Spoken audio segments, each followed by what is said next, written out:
Basically, it started out as peer pressure, and I just wanted to fit in. And then it got to the point where I couldn't help myself. So I advanced on into other drugs, which led me to cocaine. Both my parents were very educated. They were both school teachers, master's degrees. I come from a great family. Mom and dad married 50 plus years before they passed. So I don't have the typical story. That's what makes what I do so different, because a lot of people have built-in excuses. I didn't know my dad, or I lived in the projects, or I lived in, I don't have that story. I had great role models all my life. I just made bad choices. And that's why I own them today. I call it being a genius. And what I mean by being a genius is that I think I became one at 16. I became the smartest person on the planet. See, I knew everything. You couldn't tell me nothing. So if you get away with it as in your teen years, when you become an adult, you kind of think you can get away with it as well. I got away with it for so long, I didn't think I could get caught. And I would see all the bad things happening, but I would always think, well, it'll never happen to me. My problems came after college, when I got into the professional football. That's when I kind of spiraled out of control. And it just led one thing after another until I ended up in prison. And once I got to prison, after not talking to your grandmother for 20 years, he wrote a letter that basically changed my life. Because when he wrote the letter, I didn't think anyone cared anymore.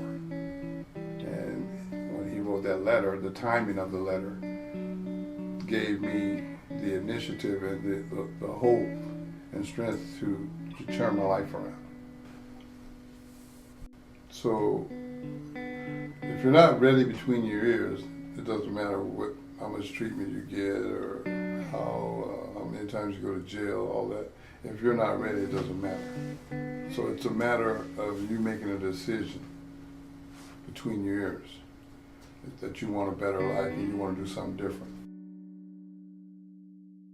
The three things, and that's what I live by. The three things I live by is PMA, which is short for positive mental attitude.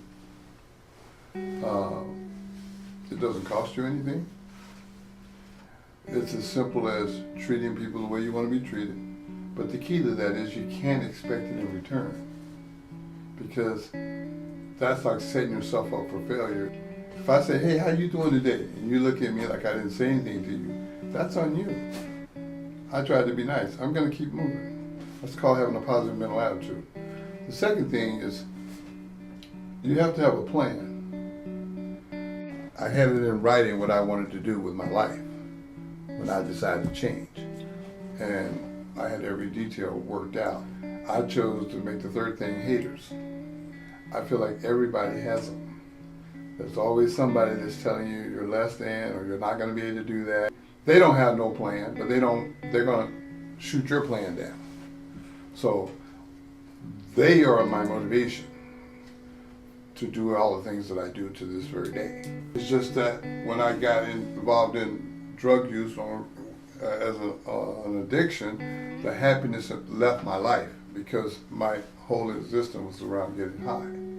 So once I got my life back on track, then I reached back for what I felt good about from way back, which was just being happy. I love to be happy, so now that's where all my energy goes, toward being positive and being happy, and trying to help other people be happy as well, because everybody don't know how to do that. And it's not promoted as much as negativity is. I think a lot of people use drugs because they don't like who they are. Because if you liked who you are, you wouldn't need drugs. It's like right now, I know this probably dates myself, but I'm too cool to do drugs now. I don't need drugs. I love myself, so I don't need to change how I feel. If I wake up, I'm happy. After I get out of the shower, I'm ecstatic. I don't need anything to change that.